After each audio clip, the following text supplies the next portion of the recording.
So another thing that I wanted to talk about and to kind of offer my sort of first-hand perspective on, but I don't know if you're gonna really call it first-hand, but kind of in a way, like how I deal with this kind of stuff, I suppose you could say. Um, the new IPCC report, which I mean, we don't have to guess. Like every report from them just says, hey, whatever we said last time about climate change, we take that back. It's way worse.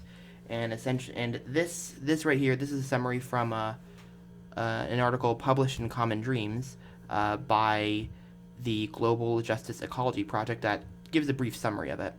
Um, Increased heat waves, droughts, and floods are already exceeding plants and animals' tolerance thresholds, driving mass mortalities in species such as trees and corals.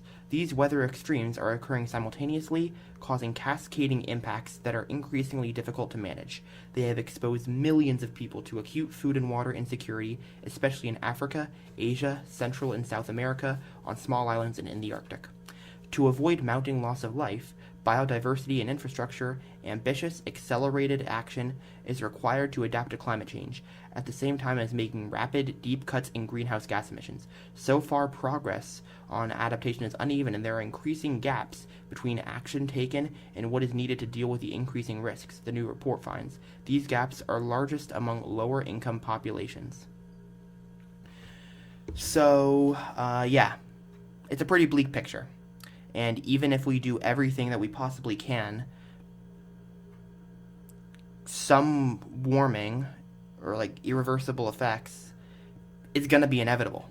It really at this point is all about mitigation. That is the key thing here. Because it's not about stopping climate change or global warming from happening. Because at this point, that's a pipe dream. It's about mitigating the worst effects from happening and adapting to the inevitable effects. And this requires the bold leadership that we are just straight up not seeing. I mean, you have somebody like Joe Biden who has approved more oil and gas drillings in his first year than Trump.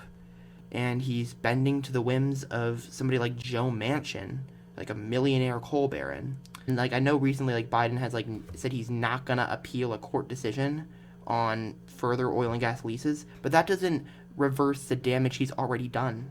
So it's too little, too late at this point. When you see these leaders in power, it paints an exceptionally grim picture, especially because during his recent State of the Union speech, there was little to no mention of the climate crisis.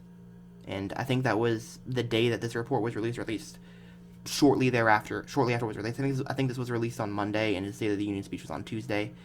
So it's a pretty short time span. Like he could have at least addressed that, but he didn't. I get it. There are many other issues that we have to address, like Russia and Ukraine, and that's a terrifying scenario.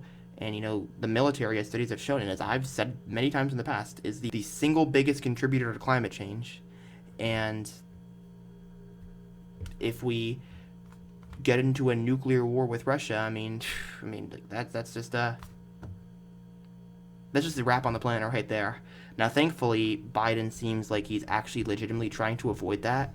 Now, that doesn't mean I agree totally with his handling of the Russian-Ukraine crisis, because I agree with his sanctioning of people like Putin and like the elites in Russia. When he sanctions like certain Russian businesses, that does have a direct impact on the civilians of Russia, which is not good.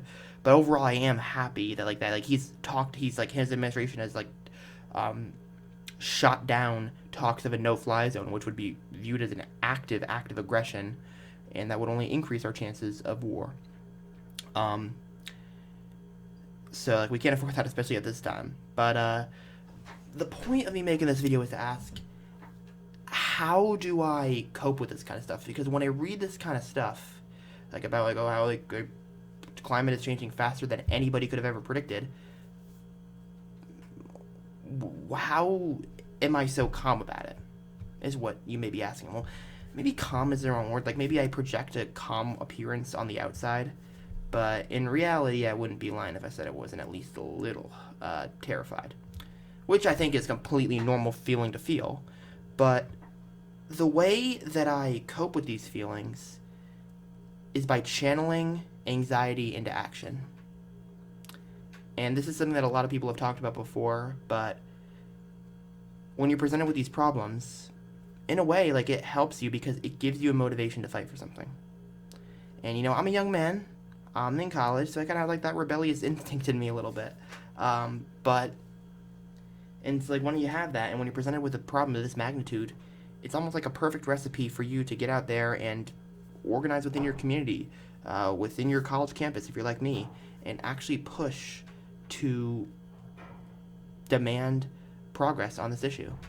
And that's exactly what I've been doing with the group I'm involved here on campus. I've mentioned this before, we are pushing Massachusetts to get to 100% renewable energy, and we're pushing a bill that, if passed, would be the strongest clean energy law in America. This wouldn't be the end-all be-all, but it would take us a giant step forward in the fight against the worst of climate change. Because we currently see the fight against climate change at this point because we've already lost that battle. Now we just have to make sure that we don't lose it by as much as we potentially could.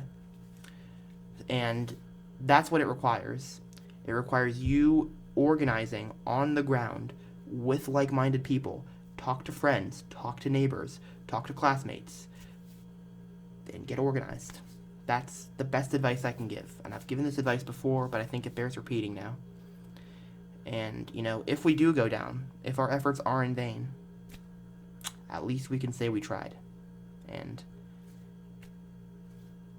that's really what we're all just trying to do here. We're just trying to save ourselves, because at the end of the day, it's up to us. Our leaders have shown that they have no interest in doing anything for us out of the goodness of their hearts. It's up to us to demand that they do that. And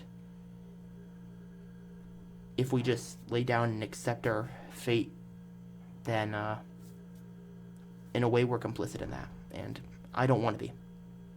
But so I hope this motivates you in some way to act and to channel your anxiety and whatever feelings of despair or stress that you may be feeling, and to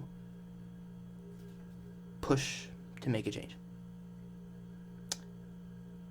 All right, well, I know that was kind of heavy, but it's something that I feel really needs to be said at this time, and this might be one of the most important videos I've done because I want to help people who may be feeling hopeless, and I want to give them some reason to be hopeful.